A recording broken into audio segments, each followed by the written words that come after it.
ये है आवाज न्यूज नेटवर्क और आप देख रहे हैं आवाज भारतवर्ष। नमस्कार, मैं हूं मुकेश और आवाज भारतवर्ष के इस विशेष अंक में आप सबका स्वागत है। आज के कार्यक्रम में बात कुछ अलग करने वाले हैं, अलग अंदाज में करने वाले हैं, अलग हिसाब में करने वाले हैं। लेकिन जब आज इस खबर को सुनेंगे तो आपका अंदाज भी अलग हो जाएगा, इतना निश्चित है। या तो आप बहुत प्रसन्न होंगे या फिर आप गंभीर चिंतन की दिशा में या शोक की लहर में चले जाएंगे। जी हां, यह खबर ही कुछ ऐसी है और हम इसकी पुष्टि बहुत सोच समझ के करने जा रहे हैं और इसके पीछे विश्वस्त सूत्रों ने हमें जो जानकारी दी है उसके बाद हम यह खुलासा आपको करने जा रहे हैं कि यह खबर निश्चित रूप से पूरे देश में तहलका मचा देगी। इस बात का अंदाजा हमें। तो आइए ज्यादा सस्पेंस ना क्रिएट करते हुए, ज्यादा आपको सस्पेंस में ना रखते हुए अब खबर का रुख करते हैं। तो खबर दरअसल यह है कि तमाम राष्ट्रवादियों के लिए एक बहुत ही खुशी की खबर है, या खुशी की खबर यूं कहिए कि ऐसी खबर है जो उनकी सारी चिंताओं को, शंकाओं को मिटा देगी और साथ में पूरे देश के राष्ट्रवादियों में खुशी की लहर दौड़ जाएगी। आप फिर से कहेंगे कि मैं फिर से सस्पेंस क्रिएट कर रहा हूं। नहीं, मैंने पिछले अपने एपिसोड में आपको बताया था कि मोदी के बाद आ रहे हैं योगी, लेकिन वो 2029 में नहीं आ रहे। खबर की पुष्टि मैं एक बार फिर से कर दूं कि योगी 2029 में दिल्ली की कुर्सी पर काबिज होने के लिए नहीं आ रहे हैं। और पिछले एपिसोड में मैंने आपको कहा था कि इसके लिए, योगी की ताजपोशी के लिए तमाम राष्ट्रवादियों को 2032 का इंतजार करना पड़ेगा। अब ये मैंने 2032 क्यों कहा था, आज के एपिसोड में इस बात का खुलासा करने जा रहे हैं और इस बात के खुलासे के साथ आपको एक ऐसी खबर देने जा रहे हैं जो आपके अंदर भी खुशी की लहर दौड़ा देगी अगर आप मोदी और योगी के प्रशंसक हैं तो। आप कहेंगे अब जल्दी से बताइए, ज्यादा सस्पेंस ना बांधिए। तो आइए सीधे खबर पे आता हूं कि 2032 में राष्ट्रवादियों के लिए खुशी की खबर तब आएगी जब प्रधानमंत्री नरेंद्र मोदी बन जाएंगे इस देश के राष्ट्रपति और प्रधानमंत्री की कुर्सी पर काबिज होंगे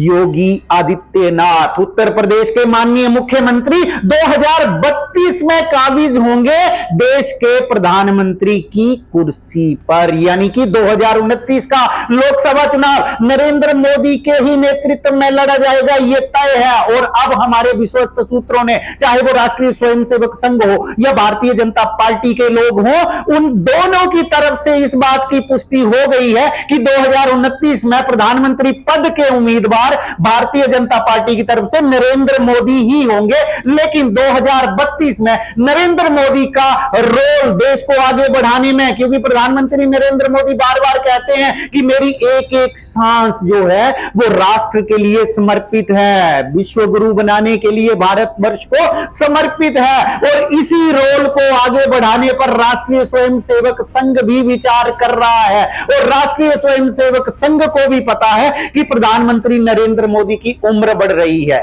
लेकिन जिस तरीके से प्रधानमंत्री नरेंद्र मोदी काम कर रहे हैं, जितनी ऊर्जा प्रधानमंत्री नरेंद्र मोदी के पास है, आज भी 18 घंटे 24 घंटे में से 18 से 19 घंटे काम करना, मात्र 4 घंटे सोना, इस तरीके से जब योगदान कोई राष्ट्र के लिए दे रहा हो तो उसको भी दरकिनार नहीं किया जा सकता। यानी कि 75 साल वाला जो अपवाद जिसके विषय में हमने बात की थी, नरेंद्र मोदी उस विषय में भी अपवाद ही साबित होंगे। यानी नरेंद्र मोदी के लिए कोई 75 वर्ष का क्राइटेरिया नहीं होगा और नरेंद्र मोदी 2032 तक तो प्रधानमंत्री के रूप में अपनी सेवाएं देंगे ही। लेकिन उसके बाद भी राष्ट्रीय स्वयंसेवक संघ भी चाहता है, जिस तरीके से आज पूरे विश्व में भारतवर्ष की साख बढ़ रही है, तो ऐसे में राष्ट्रीय स्वयंसेवक संघ उनको उनकी अंतिम सांस तक भी अपने कार्य से मुक्त नहीं करने देना चाहता। उनके संवैधानिक पद में भले ही बदलाव हो जाए, उनके संवैधानिक पद का स्वरूप प्रधानमंत्री से बदल करके राष्ट्रपति की कुर्सी तक चला जाएगा, लेकिन भारत को विश्व गुरु बनाने के लिए जो रोल राष्ट्रीय स्वयंसेवक संघ ने भी उनके लिए सोच रखा है, यानी कि पूरे विश्व में भारत की पताका, भारत की ध्वजा फहराने के लिए उनका रोल प्रधानमंत्री से राष्ट्रपति के रूप में बदल जाएगा। वहीं देश में कट्टर हिंदुत्व का चेहरा उत्तर प्रदेश के मुख्यमंत्री माननीय योगी आदित्यनाथ प्रधानमंत्री नरेंद्र मोदी के सानिध्य में ही केंद्र की कुर्सी संभालेंगे और उनके दिशा निर्देश में ही पूरा कार्यकाल अपना शुरू का चलाएंगे और धीरे धीरे सत्ता का हस्तांतरण उनको इस तरीके से होगा कि वो पूरे देश को पूरे व्यवस्थित रूप से संभाल सके और पार्टी के अंदर भी कोई ऐसा न लगे कि पीढ़ी बदलाव के बाद संघर्ष की स्थिति उत्पन्न हो। इस स्थिति से बचने के लिए भी राष्ट्रीय स्वयंसेवक संघ और भाजपा दोनों मिलकर इस रास्ते पर, इस हल पर पहुंचे हैं कि आने वाले वक्त में 2029 में, जहां तक मैं बात करूं प्रधानमंत्री नरेंद्र मोदी की, तो केंद्र में प्रधानमंत्री नरेंद्र मोदी, उत्तर प्रदेश में योगी आदित्यनाथ, दोनों अपने अपने रोल को बखूबी निभाएंगे। बात जब ऐसे में उत्तर प्रदेश की होती है तो राष्ट्रीय स्वयंसेवक संघ का भी यह मानना है कि अभी उत्तर प्रदेश में जिन लक्ष्यों को निर्धारित किया गया था वो लक्ष्य अभी तक पूरे नहीं हुए हैं। ऐसे में अगर 2029 में योगी आदित्यनाथ को वहां से हटा लिया जाए तो हो सकता है उत्तर प्रदेश जिस प्रगति की राह पर चला है या पूरे देश में जिस तरीके से उत्तर प्रदेश नित नए उदाहरण स्थापित कर रहा है, उस कार्य में, उस विकास की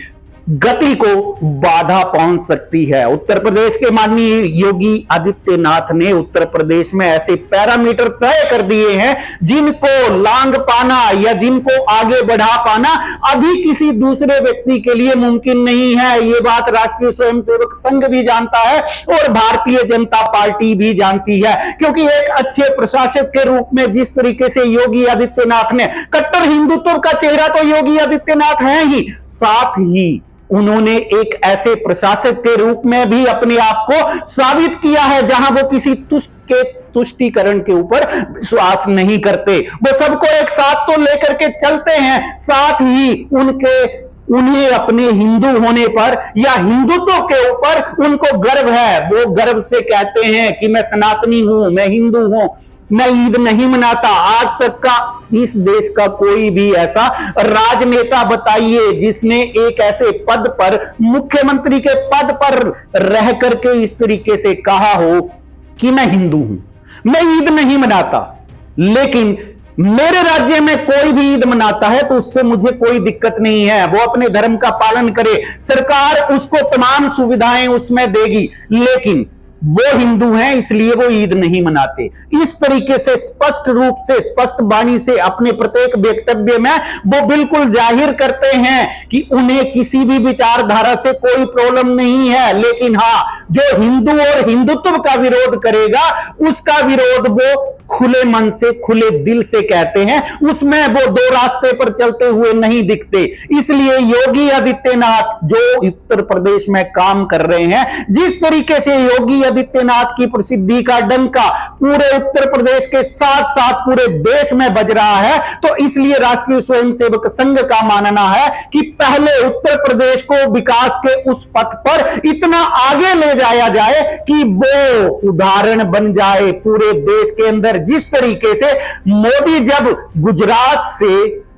दिल्ली आए थे तब हर जगह देश में उनकी जो ख्याति पहुंची थी उसमें गुजरात मॉडल का चर्चा हर जगह होता था। इसी तरीके से अब उत्तर प्रदेश के मुख्यमंत्री जब योगी आदित्यनाथ हैं, जिस तरीके से पूरे देश में उत्तर प्रदेश के मॉडल की चर्चा होने लगी है, तो इसी चर्चा को आगे बढ़ाते हुए उत्तर प्रदेश नित नए आयाम जो स्थापित करे प्रगति में, उसकी प्रसिद्धि पूरे देश तक पहुंचे, ताकि जब योगी आदित्यनाथ दिल्ली आए तो किसी के मन में कोई शंका ना हो, कोई कंपटीशन की भावना ना हो, कोई प्रतियोगिता की भावना ना हो, बल्कि सत्ता का हस्तांतरण स्वतः ही हो जाए और नरेंद्र मोदी के राष्ट्रपति बनने के बाद उत्तर प्रदेश के योगी आदित्यनाथ पूरे देश के योगी आदित्यनाथ हो जाए और पूरा देश ये स्वीकार करे कि योगी आदित्यनाथ के नेतृत्व में आगे बढ़ना है, नेतृत्व में आगे चलना है और तमाम राष्ट्रवादी उनके साथ कंधे से कंधा मिला करके खड़े हों। वही राष्ट्रीय स्वयंसेवक संघ के